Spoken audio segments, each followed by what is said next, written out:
What up, B Squad? It is your boy JB, and we are here today, you guys, with the season finale of Love During Lockup, you guys. Season 5, episode 30, you guys.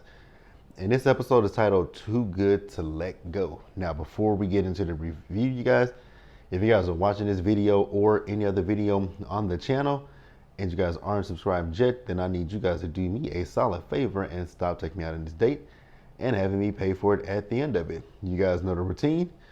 You can do me that favor by liking the video, subscribing to the channel, turning on your post notifications, and sharing the video, you guys. And with that out of the way, without further ado, let's go ahead and get into this episode of Love During Lockup, shall we? All right, you guys. So, season finale. I don't even know where to start up with. Actually, we'll start up with the couple who didn't really have a whole lot in this episode, and that is Teenie and Rob.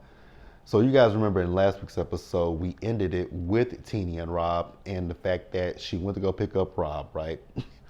And y'all remember, I don't know if I said it in my review or not, but baby, when she got out that, when they got to that prison, and she hopped her ass out that car and left her son in the dust, I was like, well, damn, girl just left the little boy in the dust.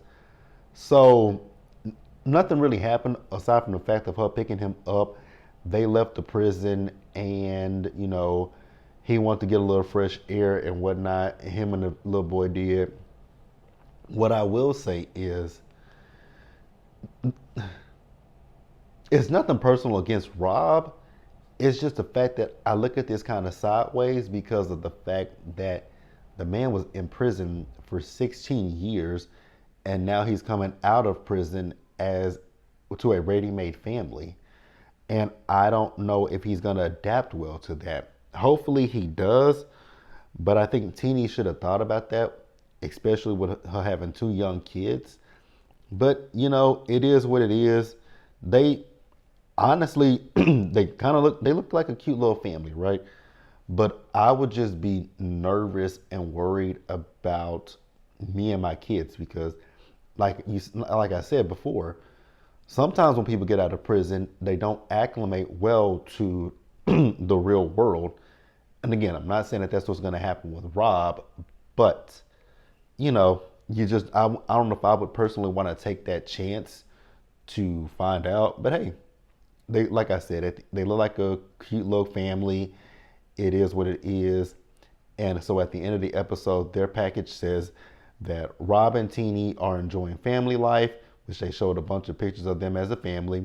It said Rob is studying for his commercial driver's license. So good luck to Teenie and Rob. Now, I will say that this is the first season of Love During Lockup where the people actually got out of prison during the season instead of, at the end of the episode, it says that we'll follow their journey into love after lockup. Excuse me, y'all. Now, what we did see is that there is one couple that is going to Love After Lockup. Love After Lockup will be back in July, so we'll be back in a few weeks, you guys. Because Mama June is coming back next week, and then the new show, Deb's House, premieres next week. So I don't know how long those shows are going to run for, but Love During Lockup will be back in July. Probably toward the end of July. But hey, that's it. Let's pause here and move on to the next couple, you guys. I guess we'll go ahead and get Joey and Michael out the way because it really wasn't a whole lot with Joey and Michael in this episode as well. So Joey is going to see Michael for the first time. So this is his first time seeing Michael in prison. So Joey just has some questions for Michael. He wants to make sure that that things are on, when Michael gets out of prison, that Michael won't go back to because he's worried about that with them both being recovering addicts. And so, he went down there. He says if he gets the answers that he wants from Michael, that Michael will be done with drugs and it'll be all about him, then they can move forward with the relationship.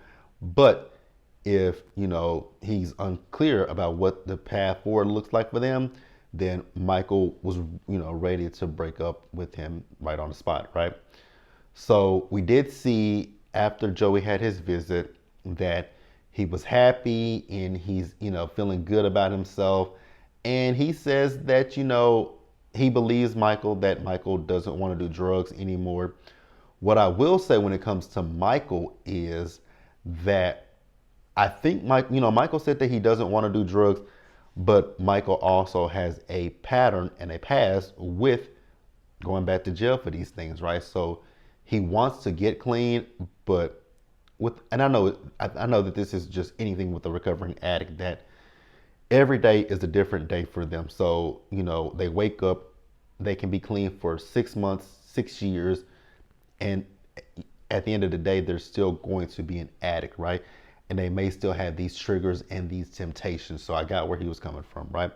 Now, he did talk about the fact of he's not sure about being in a monogamous relationship with Joey because he finds it boring. I was like, oh, is this going to be because I was like, I don't think the drugs are going to be the problem with their relationship. I was like, I think the issue is going to be, can he be faithful to Joey? But we'll see, you guys. I hope we see Joey and Michael again I like seeing Joey and Michael. So Joey and Michael's wrap-up says Joey awaits the results of Michael's upcoming parole board hearing. Joey's mom, oh, congrats, that's good. So Joey's mom made a full recovery, guys. I am so happy to hear that his mother made a full recovery. Praise the Lord. Hallelujah. Let's pause here, you guys, and let's move on to the next couple. Child, the next couple is Pretty Ricky and Samantha. Pretty Ricky and Samantha. Oh my God, I cannot with these two. These two are a lot for me, but I think there's issues on both sides, right? I don't know what Samantha was expecting when she got with Rick. I don't know what she expected. But we see Rick. So Rick is meeting up with his niece, right? And she's asking, so you guys have been married 6 weeks, so how are things going? Rick let her know things are not going that well. And I was like, well, Rick, I think you knew that because you had hesitancy with going into this marriage, but you did it anyways. And I think you went into it against your better judgment, but that's neither here nor there, right? And so Rick's whole thing is finances, right? Because he's thinking, he may have to go back into the workforce even after retiring because Samantha, and that's what I said previously, Samantha has these high expectations and these high demands for a man who lives on a fixed income, and then also his ex-wife is getting some of that said fixed income, right? And so his niece was like, but I kind of warned you, especially when you put all that money on her commissary. And I was like, you did, sis? You absolutely did warn him. But Rick didn't listen. And I don't understand, honestly, I don't understand why Rick didn't listen, but Rick did not listen for God knows what reason.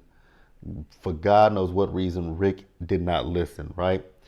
So at this point, Rick told his niece that he's going to be going to go see a lawyer because he wants to know what his options are. I was like, but damn, Rick, 6 weeks.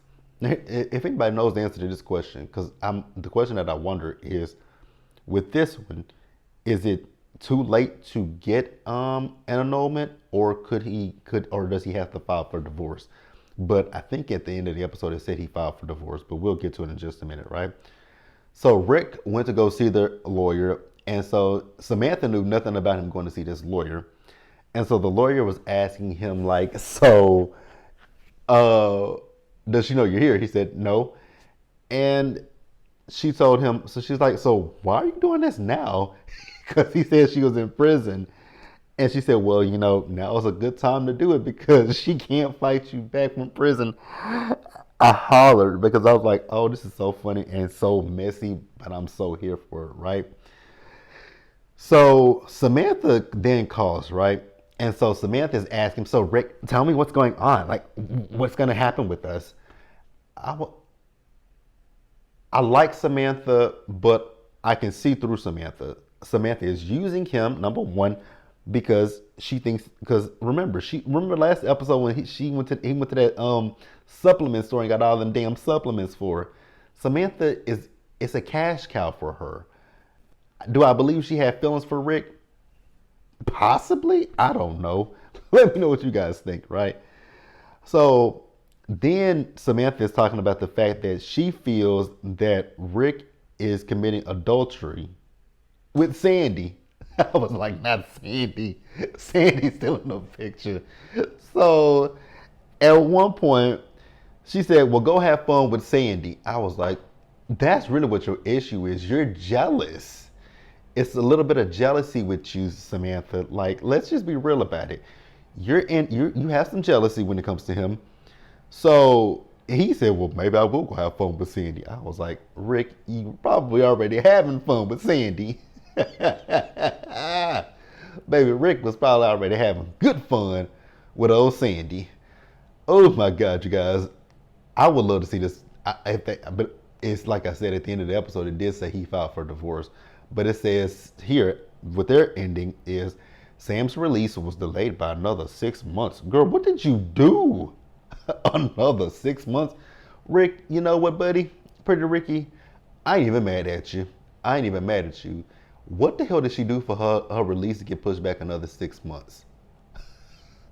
But it said Rick filed for divorce from Sam, right? And that he is exploring his options. And child, who came in but Sandy? I was like, Rick. Sandy must got some good poom poom because Rick ain't trying to let go of Sandy at all. But it says he's exploring his options, ...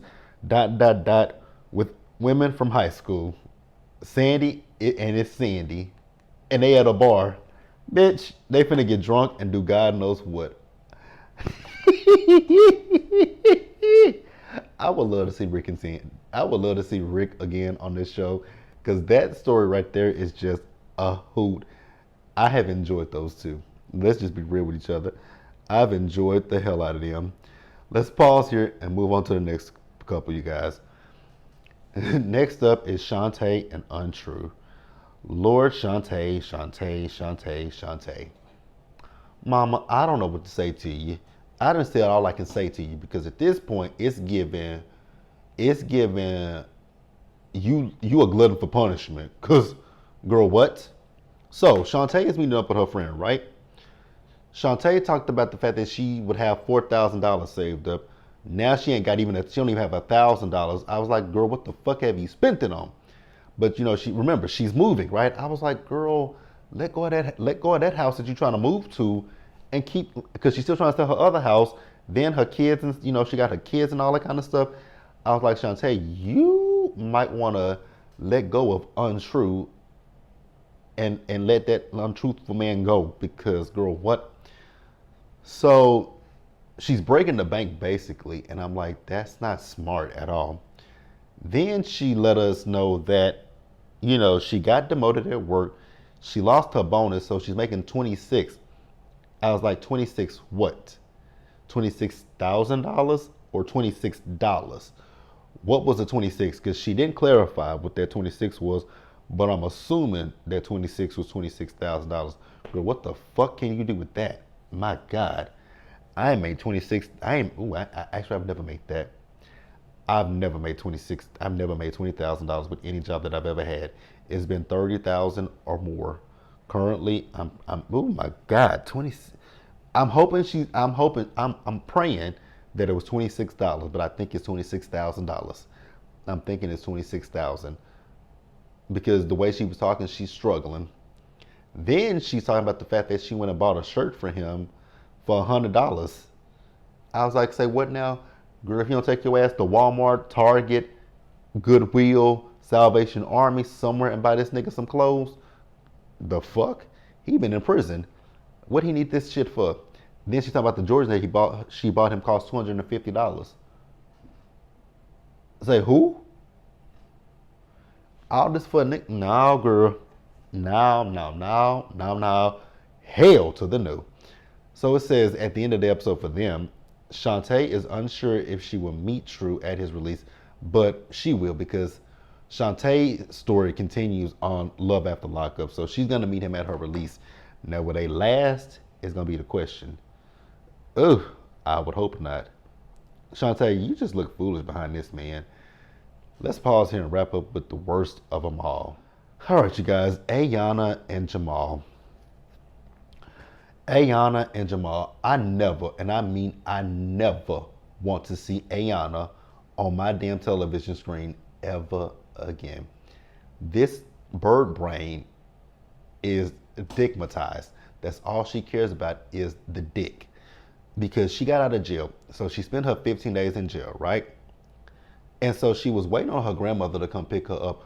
What I will say is jail didn't teach you shit because you still, like, her grandma, she asked her, where you at? Like, this was already planned. Like, we knew about this. And her grandma was like, girl, I just got off of work. And I was glad her grandmama said, you need me. I don't need you. I was like, amen, grandma, tell her that one more time. Tell this little dumb heifer that one more time. So then this fool, instead of asking, how is my daughter? How is my son? This heifer goes into her phone and starts checking the messages from Jamal. I was like, girl, you are really, truly pathetic. You're pathetic as fuck. You care more about a nigga than you do your damn children. You care more about a nigga than your kids. That is terrible. So then she's talking about, I can't wait to talk to my man. You can't wait to talk to your man. What about your kids? Like, you have a daughter, you have a son that stays with your mama, but I can't wait to talk to Jamal. Goodbye, girl. Goodbye. I'm about to say Bravo. WeTV, keep this bird away from me. Like, I don't like her. Oh my God. So her and her grandma went to sit and have lunch or whatever, right? And her grandma was trying to talk some sense into Ayana. And I don't think, like the age of saying, a soft head makes for a hard ass or something, right? And I think that's what it is for Ayana. Ayana is somebody who is going to have to learn lessons the hard way, because I just don't, when it comes to her,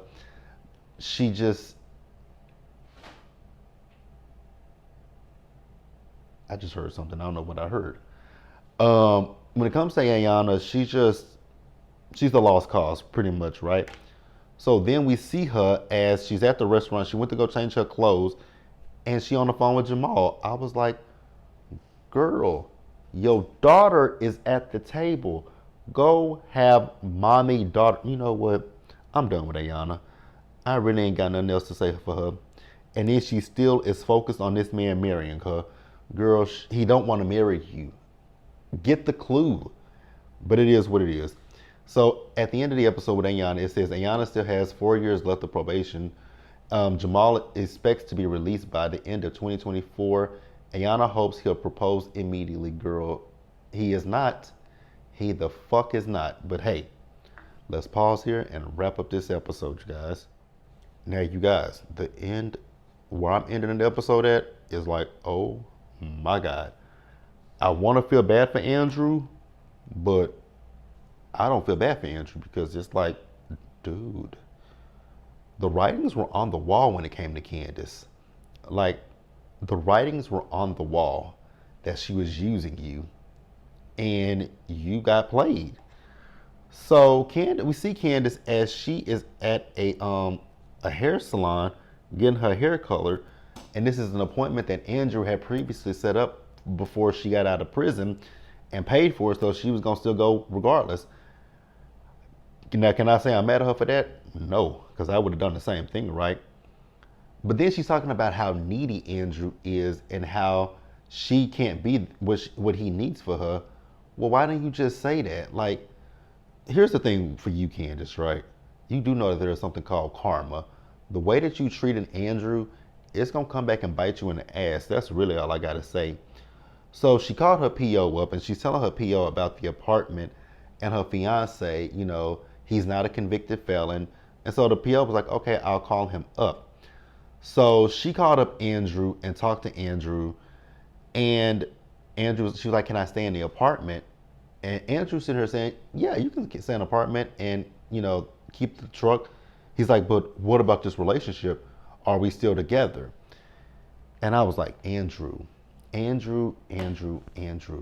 listen to what she's saying. Listen, read the room, catch the context, clues, do something. She's saying it without saying it because she asked him, well, can I stay there without any stipulations? I was like, Andrew, she's really saying to you, nigga, I don't want to be with you. I just want the apartment and the car, and you go do whatever, and I'm gonna do me. I was like, he ain't catching it. He ain't catching it. Then at one point in the episode, we see him as he went back home, right? So he left the key to the apartment in the truck. He told her she can keep the truck in the apartment. I would have said, hell to the no. I'm breaking this lease, girl. The fuck? So then 3 months later, we see Candace. Candace is married and to another man. I was like, ooh.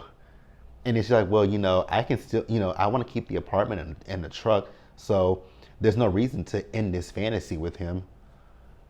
I was like, you ain't got no conscience. Again, Candace, karma. She gonna bite you in the ass. And when she bites you in the ass, it's gonna hurt and sting. It's gonna be painful for you. But hey, whatever. Meanwhile, we get Andrew. Andrew is at his back in New Jersey, reading a card, talking about getting this message that she wrote in the card tattooed on him. I was like, oh my God, Andrew. No. No. Please don't do that. That girl don't want you. So at the end of the episode, it says Candace finally ended the relationship with Andrew. And so Andrew broke the apartment lease and took the truck back. I was like, thank God. But she still has the ring. That's weird. Now that part is weird as hell to me. Why would you want to keep the ring when you married to another man? And what is your husband must be dumb as hell too, for him to say, oh yeah, babe, just keep the ring that another man gave her. You know what? It is what it is. I enjoyed this season of Love During Lockup. I think this is one of the first times that I can say I've enjoyed Love During Lockup. But you guys feel free to let me know what you guys thought about this episode down in the comment section. You guys subscribe to the channel, turn your post notifications on, share the video. And until the next time, you guys stay safe, take care of yourselves, wash your hands, be blessed, and I will see you guys in the next video, you guys. I don't know what else is next. Oh, New Jersey, Real Housewives of New Jersey, that live, we'll do that tomorrow on Monday. And then for the Real Housewives of Dubai, we will go live so it airs on Tuesday. So we'll do that live on Wednesday afternoon. And I think that's how we're going to rock and roll with that. But yeah, you guys, let me know about the episode down in the comments. Subscribe to the channel. Turn on your post notifications. Share the video, you guys. And until the next time, stay safe. Take care of yourselves. Wash your hands. Be blessed. And I'll see you guys in the next video. So, bye, guys.